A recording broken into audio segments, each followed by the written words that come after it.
The latest IRS scandal reviving past allegations now of partisan behavior at the agency and even within the administration. What do you know? The judge, Andrew Napolitano, is the Fox News senior judicial analyst, and today the judge joins us from the nation's capital, Washington, D.C., a political IRS. It is, I know it's outrageous and inexcusable and all of these things, but it also is something we've seen in the past.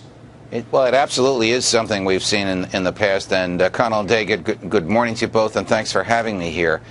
Look, FDR, JFK, LBJ, most famously Richard Nixon, and now Barack Obama. Presidents of both parties have used the IRS to torment their enemies. It's one of the reasons, guys, that the IRS has such broad discretionary authority. It and it alone can decide whose tax returns are going to get audited, whose applications for exemption are going to receive a higher level of scrutiny. That decision is acceptable and within IRS guidelines and federal statutes if it's done for a financial reason.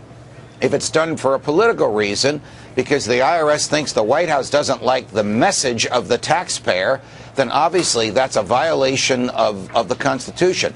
But it's not a crime, and no one in the IRS could be prosecuted for it, and the IRS can't be sued for it. Leaking information, we don't have evidence of it, but we have some anecdotal stories about it. Leaking information that a taxpayer or potential taxpayer provided to the IRS, especially leaking it to someone who wishes that taxpayer ill, like a political adversary, that would be criminal, and that could form the basis for a prosecution. The question is, can the Justice Department, the chief of which is Barack Obama, ultimately investigate the IRS, the chief of which is ultimately Barack Obama? Right. Well, speaking of leaks, back in 2010, Judge Alston Goolsbee, he was the chairman of the Council of Economic Advisors, made a statement about Koch Industries not paying, they paid no income taxes. Private company, that would not be public information. And the White House insisted that there was going to be the IRS promised to follow up the information that was released, and we never heard anything about it. Well, where could Mr. Goolsbee, who at the time was a senior level advisor, a full-time employee of the President of the United States working in the West Wing, have gotten that information but from somebody at the IRS?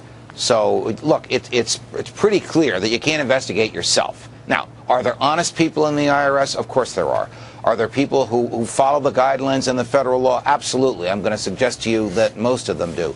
But in a highly politicized environment like this, one where the president's back is to the wall on this and other scandals which have popped at the same time, all of which have a common thread, do we really want to trust the Department of Political Justice, as Bill Safire used to refer to the Carter Department of Justice, can we really trust the Department of Political Justice to investigate one of its own? Here's the common thread I suggest to you. The common thread is the government will do whatever it thinks it can get away with politically. The government doesn't feel constrained by the Constitution. The government is concerned with serving the ends of its political allies and frustrating the ends of its political adversaries. That's not what you want in your tax collectors. No. But we get everything from you that we want and need, always. Judge, thank you. Judge Napolitano. Be well. We'll see you soon. No matter what I am, it's a delight to be on with both of you. Thanks for having me. Man, so too much, almost too much love in the room, or rooms, as it would be. But I still think you're a loser, though, Colin. Thank you very much. The L on the forehead. But remember, two losers make a winner. Way to end the show. Well,